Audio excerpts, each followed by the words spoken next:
सभी विद्यार्थियों को और सभी अभिभावकों को मेरा नमस्कार, प्रणाम और जय हिंद। चलिए बेटा वीडियो को स्टार्ट करते हैं बिना देरी की हो।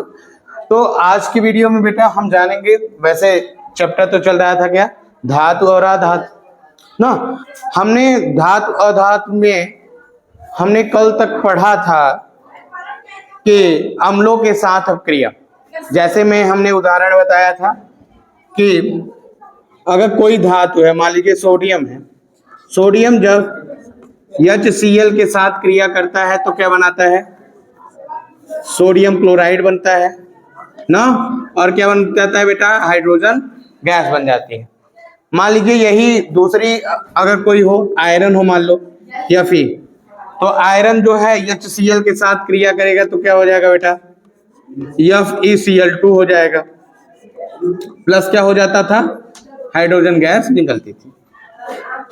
यहां पर फिर हम कर सकते हैं क्या, अगर हम जिंक हो, जिंक के साथ हम HCl का क्रिया कराते हैं तो क्या हो जाता है बेटा, ZnCl2 हो जाता है प्लस H2।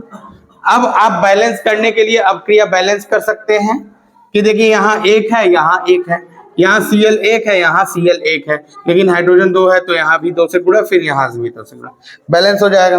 देखिए दो, एक यहाँ भी है या फिर यहाँ भी है, यहाँ 2 ठो है, फिर यहाँ 2 गुणा करेंगे, फिर यहाँ करना पड़ेगा 2 से ना, तो बैलेंस हो गया। फिर यहाँ Zn एक है, यहाँ Cl2 है, तो यहाँ 2 से गुणा करेंगे, ये बैलेंस हो जाएगा।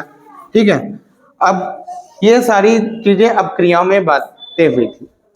आज हम बात करेंगे कि जब धातु लवण के साथ जब धातुओं का अपक्रिया होता है तब क्या होता है, यानी विलयन का के साथ जब धातु का अपक्रिया होगा तब क्या होगा, इसके बारे में। तो चलिए देख लेते हैं थोड़ा विलयनों के साथ धातु की अपक्रिया। जैसे मान लीजिए हम, आप सभी विस्थापन अपक्रिया के बारे में पढ़े होंगे। पहले विस्थापन अपक्रिया के बारे में पहले पढ़े थे, तो पहले जब पहला चैप्टर जब चल रहा था विस्थापन अपक्रिया, तो उसमें क्या हो रहा था, अधिक क्रियाशील वाला तत्व तो कम क्रियाशील वाले तत्व को विस्थापित कर दे रहा था, उसके स्थान पर अदला बदली हो रहा था ना। यानी कहने का मतलब है, अगर हम आयरन के साथ अगर हम मान लो कॉपर सल्फेट, कॉपर सल्फेट के साथ यदि हम जिंक की अपक्रिया कराते थे तो क्या होता था, जिंक सल्फेट बन जाता था और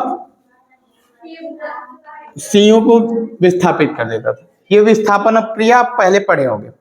तो यही चीज है यहां भी बेटा, क्या, विलयन। ये हमारे पास कॉपर सल्फेट का एक विलयन है ना। ये कॉपर सल्फेट का विलयन कैसा रंग है, नीला रंग, नीले रंग का कॉपर सल्फेट का विलयन है। हमने इस कॉपर सल्फेट के विलयन में ना, कॉपर सल्फेट के विलयन में हमने धातु डाल दिया बेटा, क्या, जिंक। क्या डाल दिया, जिंक। जिंक की मान लो हमने एक छड़ को डाल दिया, ठीक है, ये कॉपर सल्फेट है, CuSO4 है, और हमने क्या डाल दिया बेटा, जिंक। जिंक जैसे ही हमने जिंक डाला तो ये जिंक सल्फेट बन जाएगा। ये कॉपर को क्या कर देगा, वियोजित कर देगा। तो वियोजित करने के बाद ये जो कॉपर सल्फेट का नीला रंग था, यहाँ नीला ना हो के हल्का नीला रंग होने लगे। पूछेंगे नहीं आएगा तो पिटबो करेंगे, बदमाशी मत करिए। देखिए हमारे पास अब क्रिया में क्या क्या है, हमारे पास कॉपर सल्फेट का विलयन है, और इस कॉपर सल्फेट के विलयन में हम जिंक धातु को डाल रहे हैं। ये कॉपर सल्फेट का विलयन बेटा नीले रंग का होता है, और इसमें यदि हम जिंक को डालते हैं, जिंक धातु को, तो ये बन जाता है बेटा, नीला ना हो के धीरे धीरे हल्का नीला पड़ जाता है, और इस पे क्या चढ़ने लगती है, भूरे रंग की परत चढ़ने लगती है, जिसमें आप कह सकते हैं कि मूर्छा लगना ना, तो वो चढ़ने लगता है, भूरे रंग की परत चढ़ने लगती है। तो ये था बेटा विलयन। विलयन में जब धातु के साथ अपक्रिया कराई जाती है तब क्या होता है ना, विलयन है।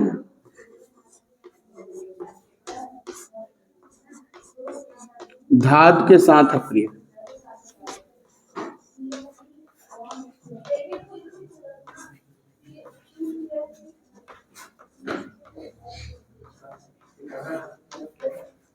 और ये विलयन काहे का है?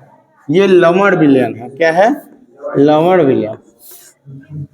ठीक है, जब लवण विलयन में उदाहरण काहे का ले रहे हैं? कॉपर सल्फेट का। कॉपर सल्फेट की जगह और भी उदाहरण ले सकते हैं हम, जैसे मान लीजिए आयरन का ले लें, FeSO4 ले लें और प्लस क्या ले लें? Cu ले लें ना। तो जो आयरन सल्फेट है वो कॉपर जो है, कॉपर आयरन से ज्यादा क्रियाशील है, तो ये हो जाता है क्या? इसको वियोजित कर देगा, ये ज्यादा सक्रिय है, यानी सक्रिय है, और ये इसके स्थान पर ये स्थान ले लेगा, तो ये हो जाएगा CuSO4 प्लस Fe ना। खुश रही।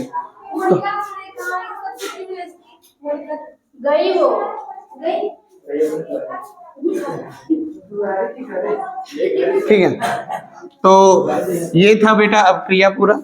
ठीक है, और इसके बारे में फिर अब हम जानेंगे क्लोरीन के साथ, धातु क्लोरीन के साथ अब क्रिया क्या हो ना। जब धातु क्लोरीन के साथ अब क्रिया कराई जाती है, जैसे मान ले हमारे पास है सोडियम प्लस क्लोरीन मिलकर, ये क्लोरीन जो है ये गैस के रूप में है, गैस के रूप में है, और ये ठोस है, तो ये बेटा मिल जाता है NaCl बन जाता है। यानी ये कैसे बना? ये अपने आयनों के रूप में टूटा। यानी जब सोडियम धातु जो है, कोई भी इसकी जगह और भी कुछ ले सकते हैं, जैसे मान लो मैग्नीशियम ले लें, Mg+Cl2, तो ये बन जाता है बेटा MgCl2 ना। ये सब क्या हो रहा है? ये कैसे टूट रहा है? कारण है ये अपने आयनों के रूप में विभक्त हो रहा है। सोडियम ने क्या किया? सोडियम ने एक इलेक्ट्रॉन को त्यागा और क्लोरीन ने एक इलेक्ट्रॉन को ग्रहण किया, तो इससे सोडियम क्लोराइड का निर्माण हुआ। यह सोडियम क्लोराइड जो भी बनेगा ये ठोस के रूप में होगा। किस रूप में होगा? ठोस। ठोस का मतलब सॉलिड, यस ना। और यहां पर देखिए इस विलयनों में AQ का मतलब है क्या? विलयन, वो भी क्या? जलीय विलयन ना। और ये ठोस, फिर उसके बाद क्या बन रहा है? विलयन बन रहा है बेटा, तो AQ प्लस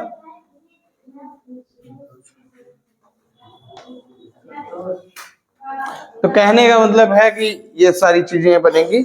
इसके बारे में हम कल और भी कुछ डिटेल में जानने का प्रयास करेंगे, और कल प्रयास करेंगे कि हम लोग सक्रियता श्रेणी के बारे में जानें। कौन सी धातु ज्यादा सक्रिय होता है, कौन सी धातु सक्रिय नहीं होता है, या कुछ कम सक्रिय होता है ना। तो इसके बारे में कल की वीडियो में हम चर्चा करेंगे।